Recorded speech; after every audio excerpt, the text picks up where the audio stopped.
Hi hello ನಮಸ್ಕಾರ welcome to my YouTube channel day second of Navratri series. ಇವತ್ತು ದೇವಿ ಬ್ರಹ್ಮಚಾರಿಣಿನ ಪೂಜೆ ಮಾಡ್ತಾರೆ.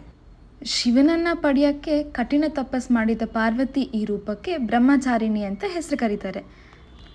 ಪಾರ್ವತಿಯ ಈ ಅವತಾರಕ್ಕೆ ಬಲಗೈಯಲ್ಲಿ ಜಪಮಾಲೆ ಮತ್ತು ಎಡಗೈಯಲ್ಲಿ ಕಮಂಡಲನ ಹಿಡಿದಿರ್ತಾರೆ. ಸೊ ಇವತ್ತಿನ ಥೀಮ್ ಬಂದು ಗ್ರೀನ್ ಕಲರ್. ಅದೇ ಎಂದಿನಂತೆ 5 ಗಂಟೆಗೆ ಎದ್ದು ಸ್ನಾನ ಮಾಡಿ ಫ್ರೆಶ್ ಅಪ್ ಆಗಿ ದೇವಸ್ಥಾನಕ್ಕೆ ಹೋಗಿ ಮನೆಗೆ ಬಂದ್ವಿ. I start my day with having 1 glass of jeera water. So ಅದಕ್ಕೆ ಇವತ್ತು ಸ್ವಲ್ಪ ನಿಂಬೆಹಣ್ಣು ಎಕ್ಸ್ಟ್ರಾ ಆ್ಯಡ್ ಮಾಡಿಕೊಂಡೆ, ಮೆಟಬಾಲಿಸಮ್ಗೆ ಹೆಲ್ಪ್ ಆಗುತ್ತೆ ಅಂತ. ಇದಾದಮೇಲೆ ಮಾರ್ನಿಂಗಿಗೆ 1 ಗ್ಲಾಸ್ ಮಿಲ್ಕಿಗೆ 1 ಸ್ಕೂಪ್ ಆಫ್ ಪ್ರೋಟೀನ್ ತೊಗೊಂಡೆ. And this is my breakfast, soya salad. ಇದಾದಮೇಲೆ ಬೆಳಿಗ್ಗೆ ಬ್ರೇಕ್ಫಾಸ್ಟ್ ಆದಮೇಲೆ ಸ್ವಲ್ಪ ಸ್ನ್ಯಾಕ್ಸಿಗೆ ಒಂದು ಸ್ವಲ್ಪ ನಟ್ಸ್ ಆ್ಯಂಡ್ ಡೇಟ್ಸ್ ತೊಗೊಂಡೆ. ಇನ್ನು ಮಧ್ಯಾಹ್ನ ಊಟಕ್ಕೆ ನಾನು ಫ್ರೂಟ್ಸ್ ತೊಗೊಂಡೆ. ಆಲ್ಮೋಸ್ಟ್ ಒಂದು ದಿನಕ್ಕೆ 3 to 4 litres of water intake ಮಾಡ್ತೀನಿ. ದಿಸ್ ಈಸ್ ಈವ್ನಿಂಗ್ ಪ್ರೀ ವರ್ಕೌಟಿಗೆ ಬ್ಲ್ಯಾಕ್ ಕಾಫಿ ಆ್ಯಂಡ್ ಸ್ವಲ್ಪ ಕಾಳು ತೊಗೊಂಡೆ.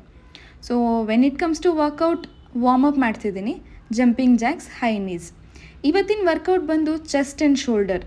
ಸೊ ಚೆಸ್ಟಲ್ಲಿ ಚೆಸ್ಟ್ ಡಂಬಲ್ ಪ್ರೆಸ್ ಮಾಡ್ತಿದ್ದೀನಿ. ಇದು 15 into 3 ಸೆಟ್ಸ್. ಈ ವರ್ಕೌಟ್ನ 5 kg ಡಂಬಲ್ ಯೂಸ್ ಮಾಡಿ ಮಾಡ್ಬೋದು. ಮನೆಯಲ್ಲಿ ಮ್ಯಾಟ್ ಇದ್ದರೆ ನೆಲದ ಮೇಲೆ ಹಾಸ್ಕೊಂಡು ಈ ವರ್ಕೌಟ್ ಸ್ಟಾರ್ಟ್ ಮಾಡ್ಬೋದು.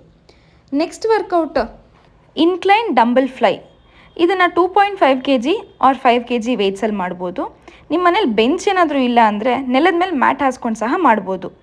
15 into 3 ಸೆಟ್ಸ್. ಇದಾದಮೇಲೆ next workout shoulder workouts. So ಅದರಲ್ಲಿ ಫಸ್ಟ್ ವೇರಿಯೇಷನ್ ಶೋಲ್ಡರ್ ಪ್ರೆಸ್. ಇದನ್ನು ಸಹ 2.5 kg or maximum 5 kg weights use ಮಾಡ್ಕೊಂಡು ಮಾಡ್ಬೋದು. ಇದಾದಮೇಲೆ dumbbell upright row 15 into 3 sets ಮಾಡ್ಬೋದು. ಸೊ ವರ್ಕೌಟ್ ಆದಮೇಲೆ this is my dinner, mosaru avalakki and soya salad. ನಾನು ಮಾಡಿರೋ ವ್ಲಾಗ್ ನಿಮಗೆಲ್ಲ ಇಷ್ಟ ಆದರೆ ದಯವಿಟ್ಟು ಲೈಕ್ ಮಾಡಿ, ಶೇರ್ ಮಾಡಿ, ಸಬ್ಸ್ಕ್ರೈಬ್ ಮಾಡಿ. Thank you so much for watching.